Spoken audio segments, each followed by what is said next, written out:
ഇനി നിങ്ങളെയൊക്കെ സുഹൃത്തായിട്ടുള്ള T N പ്രതാപന്റെ social media കൈകാര്യം ചെയ്യുന്നത് ആരാണ് അറിയോ നിങ്ങൾക്ക്?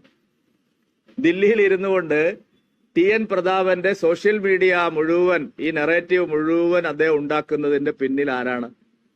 നിങ്ങൾക്കൊക്കെ അറിയുന്ന ആളാണ് അബ്ദുൾ ഹമീദ്. ആരാണ് അയാള്? ഒന്നാന്തരം PFI കാരനാണ്. ജാമിയ മില്ലിയ കേസിൽ അദ്ദേഹത്തിനെ ചോദ്യം ചെയ്തിട്ടുണ്ട്. ദില്ലി കലാപത്തിൽ അദ്ദേഹത്തിന് പങ്കുണ്ട് എന്നുള്ള കാര്യം നേരത്തെ വ്യക്തമായതാണ്. ഇനി ഒന്നുകൂടി നിങ്ങൾക്ക് അറിയില്ലെങ്കിൽ ഞാൻ പറയാം. കോൺഗ്രസ് പ്രവർത്തകനായിരുന്ന പുന്ന നൌഷാദിനെ ഒരു സംഘം PFI ഭീകരന്മാർ കൊലപ്പെടുത്തി. നിങ്ങൾക്ക് മറവി പാടില്ല, ഓർമ്മയുണ്ടല്ലോ. പുന്ന നൌഷാദിനെ ഒരു സംഘം PFI പ്രവർത്തകർ കൊലപ്പെടുത്തി. അന്ന് തൃശൂരിലെ കോൺഗ്രസ് പാർട്ടി നേതാക്കന്മാർ ആ പുന്ന നൌഷാദ് കൊലക്കേസിലെ PFI നേതാക്കന്മാരെ സംരക്ഷിക്കുന്നത് പ്രതാപനാണ് എന്നുള്ള നിരവധി ആരോപണങ്ങൾ, അത് കോൺഗ്രസ്സുകാർ എന്ന് പറഞ്ഞ ആരോപണമാണ്, ഞങ്ങൾ പറഞ്ഞതല്ല. പുന്ന നൌഷാദ് വധക്കേസിലെ പ്രതികളായിട്ടുള്ള PFI പ്രവർത്തകരെ പ്രതാപനാണ് സംരക്ഷിക്കുന്നത് എന്നുള്ള കാര്യം കോൺഗ്രസ്സുകാർ തന്നെ പരസ്യമായി പറഞ്ഞിട്ടുള്ള കാര്യമാണ്.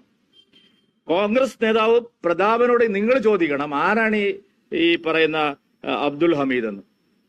അയാളെ ആർക്കും അറിയില്ലെങ്കിൽ ഞാൻ കാണിച്ചു കൊടുക്കാം. അയാളെ കേരള ഹൗസിൽ എൻ്റെ കൂടെ നിന്ന് വന്നത് ഞാൻ കാണിച്ചു കൊടുക്കാം. ഈ അബ്ദുൾ ഹമീദ് ആരാണ്, എന്താണ് പ്രതാപനുമായിട്ടുള്ള ബന്ധം, അയാൾക്ക് ജാമിയ മില്ലിയ കേസിലുണ്ടായിരുന്ന പങ്ക് എന്തായിരുന്നു, അയാളെ എന്തിനാണ് NIA ചോദ്യം ചെയ്തത്, ദില്ലി കലാപ കേസിൽ അയാളെ എന്തിനാണ് വിളിച്ചു വരുത്തിയത്, ഈ കാര്യങ്ങൾ പ്രതാപൻ പറയട്ടെ. ബാക്കി പേര് അടുത്ത ദിവസം പറയാം. പ്രതാപൻ വലിയ വർത്തമാനം പറഞ്ഞിട്ടുണ്ട് ഇന്നലെ. ഞാൻ വെല്ലുവിളിക്കുന്നു, ഞാൻ മോദിയെ കൈ ചൂണ്ടുന്ന കൈയൊക്കെ അവിടെ വെച്ചാൽ മതി.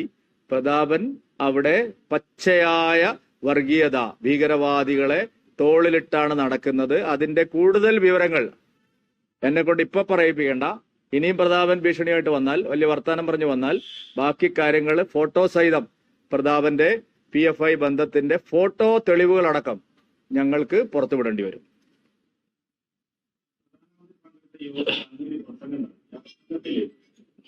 കണക്കുകൾ എന്ന് പറഞ്ഞു, അതായത് സ്ത്രീകൾക്കെതിരെ ഏറ്റവും കുറ്റകൃത്യങ്ങൾ നടക്കുന്ന സംസ്ഥാനമാണ് കേരളം. അതിന്റെ നാഷണൽ ക്രൈം റിപ്പോർട്ട് കണക്കെന്നാണ് പറഞ്ഞത്. എനിക്ക് മാത്രം കണക്കാണ്. കൂടുതൽ വാർത്തകൾ അറിയുവാനായി ഈ ചാനൽ സബ്സ്ക്രൈബ് ചെയ്ത് ഫോളോ ചെയ്യുക.